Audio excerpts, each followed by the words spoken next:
This happened to me back in October 2015. My girlfriend Sailor and I had this habit of exploring forgotten places.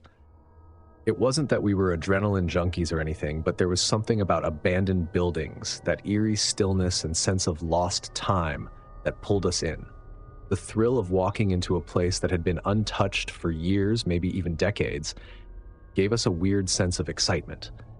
That's probably how we ended up in front of that old, decrepit farmhouse one October afternoon. We had seen it from the road countless times on our weekend drives out of town, a skeletal structure standing out against the fields and leafless trees. It looked out of place, with peeling paint and broken windows, but it had a kind of forlorn charm that made it hard to ignore. I remember slowing down the car and looking at Sailor. She was already smiling, her eyes sparkling with that mischievous look that always meant trouble. "Should we?" she asked, raising an eyebrow. I grinned. "Let's do it." We parked the car a few hundred feet away and made our way up the overgrown path. Weeds and brambles snagged at our jeans as we walked. The house loomed above us, its warped wooden boards groaning in the wind. Sailor took out her phone, snapping a few pictures as we approached, while I took in the scene. It was strange to think that this had once been someone's home. As we got closer, the eeriness settled in. Every window was either broken or boarded up. The porch was sagging, creaking under our weight as we cautiously made our way forward. Sailor looked at me, her face a mix of excitement and apprehension. "You go first," she whispered, nudging me. I pushed open the door, and it swung open with a loud groan. The inside was a mess. Dust, debris, and remnants of what must have been furniture littered the floor. It was as if whoever had lived here had left in a hurry, abandoning everything. Broken dishes were scattered across the floor, an overturned chair lay in the corner, and a tarnished mirror hung crookedly on the wall, reflecting nothing but shadows. Sailor followed me in, her footsteps barely audible over the creaking floorboards. We wandered through the rooms, taking in the decay and silence. The walls were covered in peeling wallpaper, stained with mildew and age. Faded family portraits hung on the walls, their faces blurred by dust and neglect. The whole place felt like a snapshot from a forgotten time, preserved in decay. After a while, we found ourselves in the kitchen, where an old stove and a rusted refrigerator sat like relics from a different era. Sailor pointed at the broken window above the sink, through which we could see the expanse of fields stretching out into the horizon. "Imagine living here," she said. I was trying to picture it, the laughter of kids running through the fields, dinners at this dusty old table. But something about the place felt wrong, like it was steeped in sadness. I brushed the feeling off as my imagination playing tricks. We continued our exploration, heading upstairs. The staircase was narrow and creaked with every step, and I kind of expected it to collapse beneath us. The second floor was just as dilapidated as the first. There were a few bedrooms, revealing moldy mattresses and broken furniture. Sailor wandered into one room, running her fingers over an old vanity covered in a thick layer of dust. "This place is seriously creepy," she said with a nervous chuckle. I laughed, but there was an unease creeping into my chest. There was a sense of stillness, a heaviness, like we were intruding on something we shouldn't be. I shrugged it off, trying to focus on the thrill of discovery. As we explored, Sailor took more photos, documenting our adventure. We had just entered the last room when she paused, her phone still raised. "Did you see that?" she asked. She pointed to the window across the room. I thought I saw someone, a face or something, upstairs when we were outside. I turned to the window and stared out, but there was nothing there, just the empty fields stretching out in the dying light. I shook my head, trying to brush off the unease creeping in. "It's probably just shadows," I said, trying to sound more confident than I felt. Sailor didn't look convinced, but she agreed. We finished our exploration quickly after that, and by the time we made it back downstairs, the sun was setting. We made our way to the car in silence, both caught up in our own minds. That night, as we reviewed the photos, we saw it. A face, staring out from one of the upstairs windows in a photo Sailor had taken of the house from the road. It was barely visible, just a faint outline in the dust-streaked glass, but it was there, watching us. We looked at each other, and Sailor laughed nervously, trying to brush it off. "It's probably just a trick of the light," she said, though her voice lacked conviction. But I think we both knew it wasn't a trick. The next day, we couldn't resist. We decided to go back, hoping to debunk what we'd seen.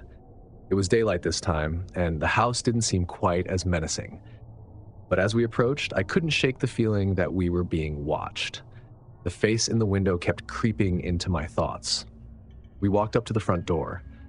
I felt a chill as we entered, the musty air wrapping around us like a shroud. We climbed the stairs to the second floor.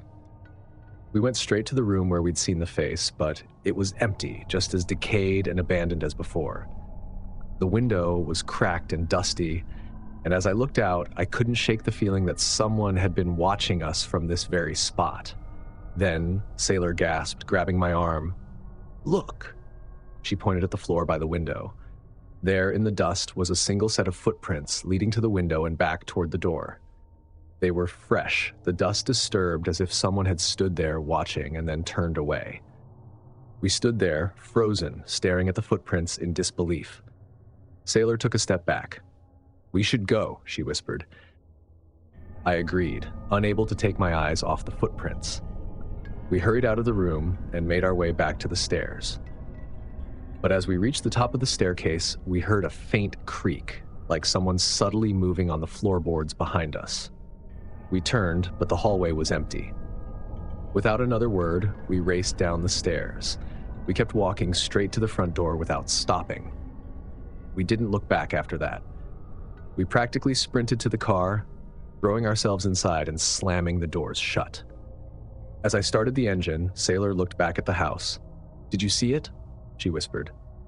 We drove away in silence, leaving the house behind us. The memory of those footprints and that face stuck with me. And sometimes when I pass by that dark window, I swear I see it again, pale, expressionless, watching. I honestly don't know if it was someone or something inside that house, but one thing's for sure, we hadn't been alone in there.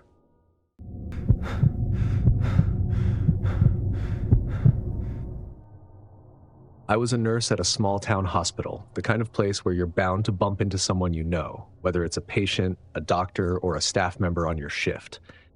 It had a comforting, homey feel most days, but it had its oddities too. The top floor was one of them. That was where they used to keep the psychiatric ward, a place shrouded in local myths and unsettling stories. For years, it had been closed off, locked away like a secret better left forgotten. We'd all heard the stories, even if some pretended not to believe them. Tales about shadows moving at the end of the hall, cold drafts in warm rooms, and whispers echoing through empty hallways. But it was all just talk, right? A little something to keep things interesting during the long, late-night shifts. At least, that's what I thought. One night, curiosity got the better of me. I'd overheard the janitor mentioning a loose lock on the door to the ward, how it kept coming undone no matter how many times he'd tried to secure it.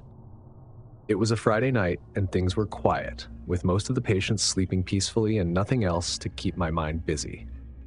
I knew if I was ever going to satisfy my curiosity, this was the time. I grabbed my flashlight and took the stairs up to the top floor, each step echoing loudly in the silence. When I reached the landing, I saw the hallway stretching before me, dim and unsettling.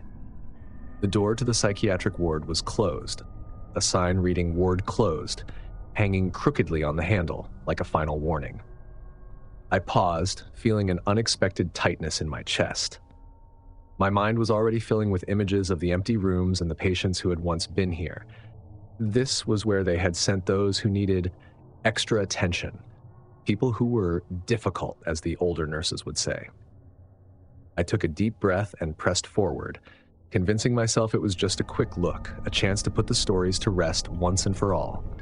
My hand reached for the doorknob, and with a twist it gave way. The door creaked open, revealing a pitch-black corridor lined with doors on either side, leading to the ward itself. I flicked on my flashlight and stepped inside, the beam cutting through the dust and revealing faded walls with chipped paint. Every surface seemed coated in a thin layer of grime, the air heavy with the smell of mold and stale antiseptic. Old, peeling posters lined the walls, their cheerful messages about hope and recovery feeling strangely hollow in the abandoned space. As I walked further, my footsteps seemed to echo louder than usual, the sound bouncing off the empty walls. I passed room after room, each one like a forgotten time capsule. Some had unmade beds with yellowed sheets, others held furniture covered in dust and debris. A few rooms even had personal items, forgotten slippers, an old robe, a battered stuffed bear lying in the corner with one glass eye missing. My curiosity pushed me to keep going, even as a faint unease settled over me. Finally, I reached the end of the hallway, where a reinforced door marked Ward A loomed before me. Unlike the other doors, this one was intact, sealed shut and solid. The door had scratches around the edges, deep marks that looked like they'd been made by desperate fingers clawing at the wood. I ran my fingers over the grooves, wondering who had left them and what they had been trying to escape. As I stood there, lost in thought, I heard a faint tapping sound coming from somewhere down the hall. It was barely audible at first, like the distant sound of raindrops on a window. I turned, shining my flashlight back the way I'd come, but the hallway was empty. The tapping grew louder, echoing down the corridor as if someone were knocking on a door just around the corner. I hesitated, feeling a prickling on the back of my neck, but my curiosity pushed me forward. I took slow, careful steps, following the sound as it led me back down the hall. The tapping grew louder, filling the silence with an eerie rhythm that seemed to echo through the entire ward. I stopped at one of the doors and pressed my ear against it, listening. The tapping stopped, replaced by a soft scratching sound like fingernails scraping against wood. The noise sent a shiver through me, and I backed away, scanning the hallway with my flashlight. The scratching continued, relentless, like someone trying to scratch their way through the door. I turned to leave, deciding I'd had enough of my little exploration, but then I heard something else. A voice, distant, coming from somewhere further down the hall. "Help me." The words were barely a whisper. I froze, every muscle tensing as I listened, trying to figure out where the voice was coming from. The hall was empty, the doors all shut, but the voice continued, growing louder and more desperate. "Please, help me." I took a step back, the beam of my flashlight shaking as I scanned the hallway. I didn't know if it was my imagination or something else, but I felt like someone was watching me, lurking just out of sight. The voice continued, echoing down the corridor, pulling me back toward the reinforced door at the end of the hall. I tried to steady my breathing. This was just an empty ward, abandoned years ago. There was no one here, no reason to be afraid. But as I stood there, staring at the door with the scratched edges, I couldn't shake the feeling that something was very, very wrong. I took a step forward. The voice had stopped, replaced by a heavy silence. I reached the door and pressed my ear against it. For a moment, there was nothing. Then I heard it again, a soft, barely audible whisper. "Help me." I stumbled back, my heart racing as I scanned the hallway. The voice was right there, just on the other side of the door. I reached for the handle, my hand trembling, but it was locked tight. I shook the handle, desperate to open the door, to see what was inside, but it wouldn't budge. As I stood there, struggling with the door, I heard it again. The sound of laughter, faint and childlike, echoing down the hallway. I turned, my flashlight shaking as I scanned the darkness, but there was no one there. The laughter grew louder, filling the corridor. "Please, let me out." The voice was back, desperate and pleading, but I couldn't tell where it was coming from.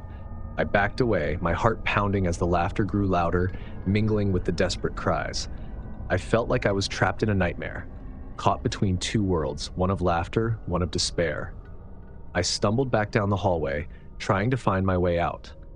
The laughter followed me, echoing through the empty halls until it felt like it was right beside me, whispering in my ear. I broke into a run, my footsteps echoing in the silence as I raced down the corridor. I didn't stop until I reached the door at the end of the hall, fumbling with the handle as I threw it open and burst into the stairwell. But even then, I could still hear it, the faint sound of laughter, echoing down the hallway, and the desperate voice pleading for help. I never went back to the old ward after that night. I never dared to doubt the stories about the ward again. Now I had a story of my own, The experience left me with a chill that lingered, the kind that makes you second-guess every shadow in an empty hallway. When I finally worked up the nerve to tell the older nurses about what I'd experienced, they shared a knowing look. One of them, a quiet woman named Helen, leaned in closer. "You've heard her too, haven't you?" "Her?" I asked, feeling an unsettling weight settle over me. She said, "There was a young woman, decades ago. She was kept in that very ward, room 306. She didn't make it out, and some say she's still there, trying to get someone's attention. Those taps and faint cries, that's her calling out, they say, hoping someone will finally listen." Another nurse, Marcy, who'd been at the hospital for over 30 years, added, "You're not the first to hear her, you know. A few of us, especially those who work the night shift, have had encounters. Little things, a flickering light, that tapping sound, or sometimes even footsteps when you know you're alone." Helen's words stayed with me, and from that night on, every creak of the old building, every draft that slipped through, seemed a little more menacing. The hospital, once a place of safety and healing, had taken on a new layer for me. A place that held secrets and restless echoes from a past that refused to stay buried. And though I'd never admit it out loud, there were nights when I felt compelled to pause by the door of the old ward, as if something beyond my understanding wanted me to listen to acknowledge its presence.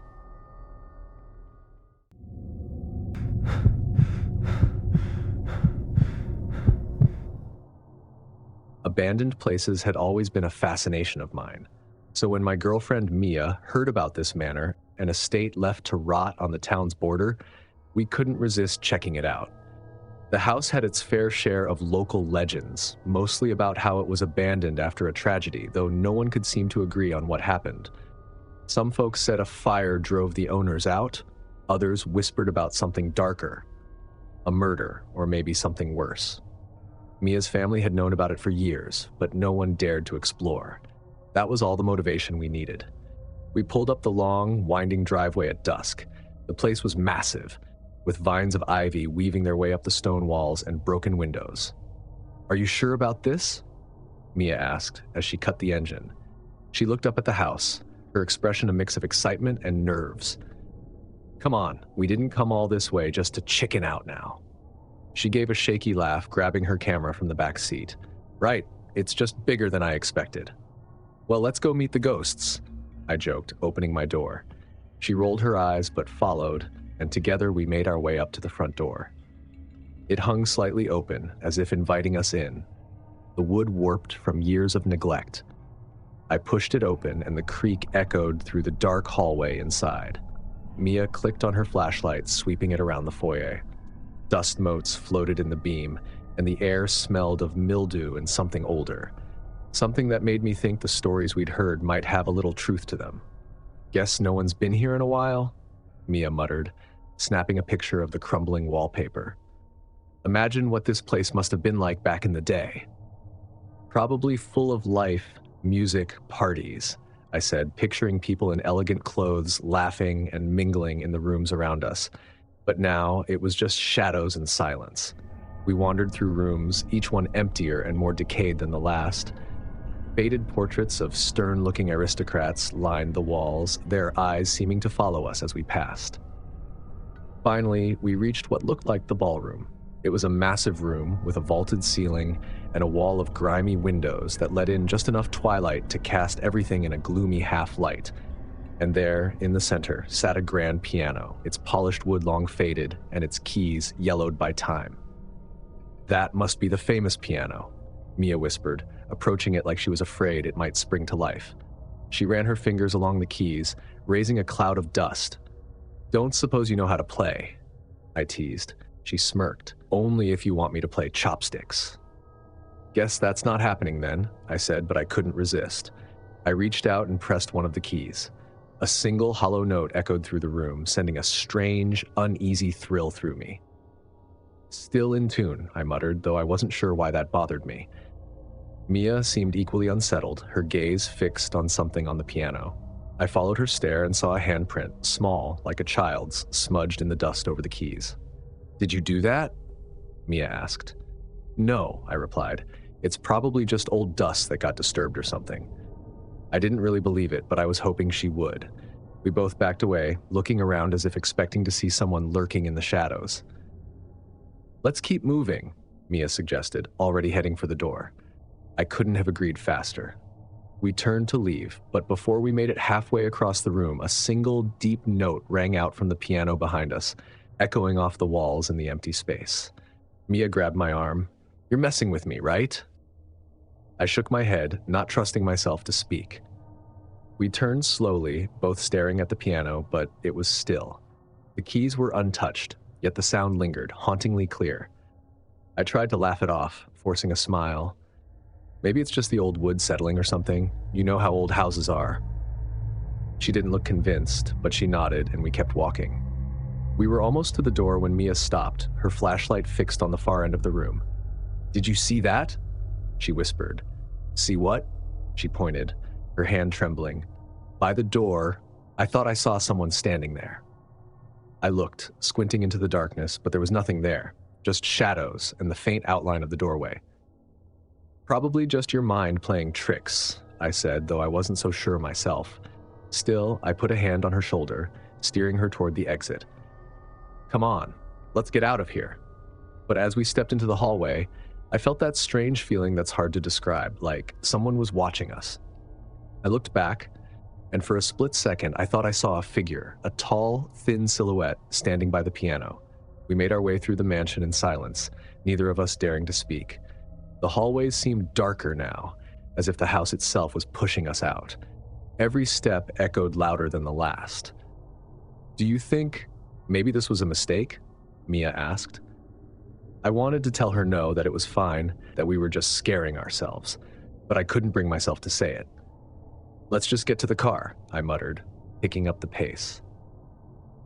We reached the foyer, and just as I stepped out onto the front porch, I heard a soft, faint whisper, echoing from somewhere deep inside the house. It was too quiet to make out the words, but that little bit was enough to chill me to the bone. "Did you hear that?" Mia asked, her eyes wide. "Let's go. Now." We practically ran to the car, throwing ourselves inside and locking the doors. Mia was breathing hard, her hands shaking as she gripped the steering wheel. "What was that?" she whispered. "I don't know," I replied, staring back at the mansion. There was nothing there, just the dark, empty windows, staring back at us. Mia took a shaky breath, starting the car. "We're not coming back here. Ever." "Agreed," I said, and we pulled away. Maybe we were just paranoid, but whatever was in that place, it felt like it didn't want us there. The piano notes stayed with me long after, echoing in my head. That night, as I lay in bed, I thought I heard it again. A single, lingering note, soft and distant, almost like a memory. It's funny how places can leave a mark on you, like they've reached into your mind and claimed a part of you, something that follows you even when you think you've left it behind. And in the quiet moments, when I'm alone, I sometimes imagine myself back in that ballroom. I picture the dusty keys, the handprint that hadn't been there before, and I wonder, was it a warning or simply a call, pulling us back to something we'd never be able to understand?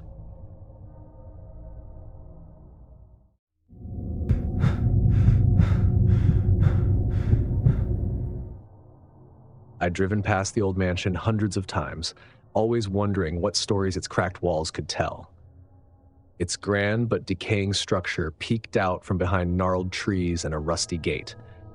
I tried to find something about it online, but it was like the house didn't exist. No owner, no recent sales, no history.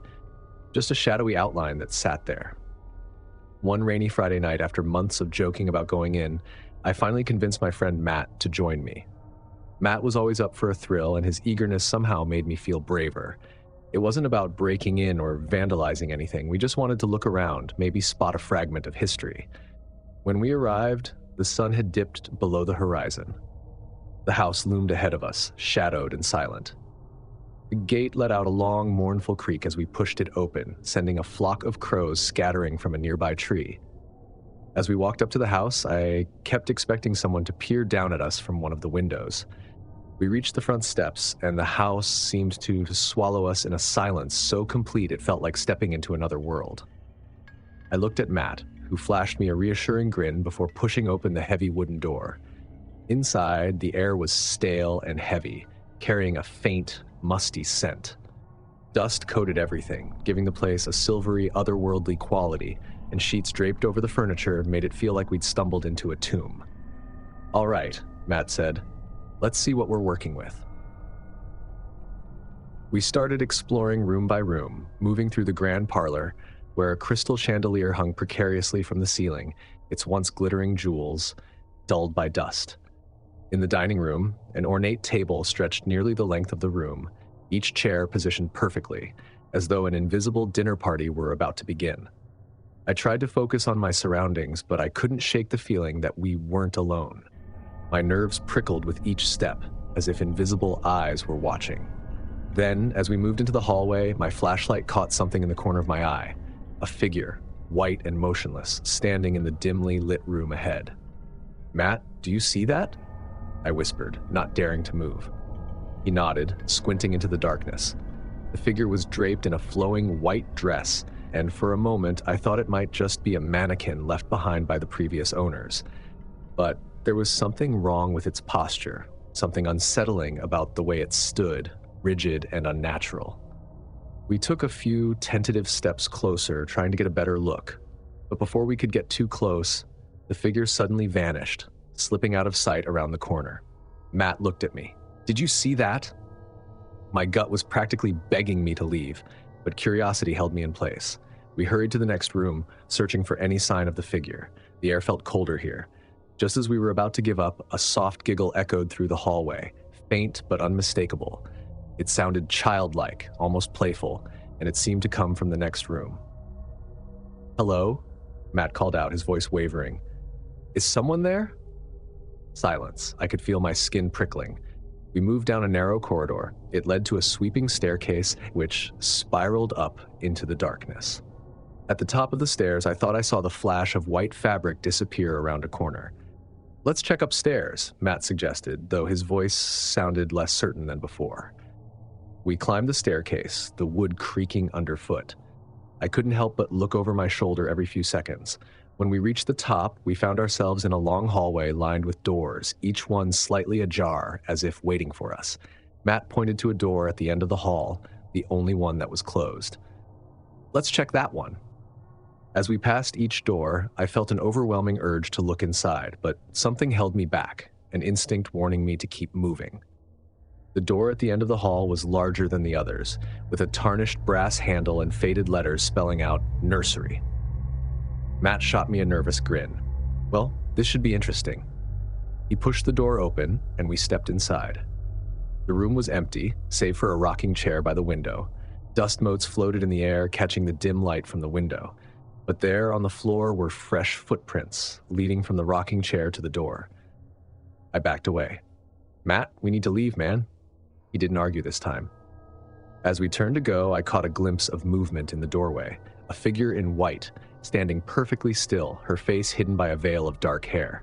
My stomach clenched as she took a single step forward. We bolted, racing down the hall and stumbling down the staircase. We finally found the front door and burst outside. We didn't stop running until we reached the gate. On the drive back, none of us said much. We'd come out here looking for a thrill, maybe a little taste of adventure, but instead, we'd brushed up against something that didn't feel right. We hadn't brought anything back with us, nothing haunted or cursed, but there was a shift, a quiet understanding that had settled over us. Over the next few days, the experience replayed in my mind. Every detail, from the flash of white disappearing around corners to that strange, distant giggle, felt as vivid as when we first saw it. The whole mansion had felt alive in a way I couldn't quite explain. It wasn't like I'd brought the feeling back with me, but it had left a lasting impact. I could sense it, like the way you know a storm's coming by the weight in the air. We'd taken that trip for fun, and we'd left with a newfound respect for the unknown. Whatever was in that house, whoever she was, had made it clear we weren't welcome. And maybe after that night, we didn't need to be. The thrill of exploring places like that was still there, but it came with caution now, a line I knew I wouldn't cross again. Sometimes things are abandoned for a reason, and sometimes it's best to let them stay that way. If these abandoned building tales made you shiver, Hit that like button and subscribe for more real-life horror. Got a spooky exploration story of your own? Drop it in the comments. We'd love to hear your haunting encounters. And remember, when exploring the unknown, stay sharp. Some things might just be waiting for you to look away. Thanks for watching, and I'll see you in the next nightmare.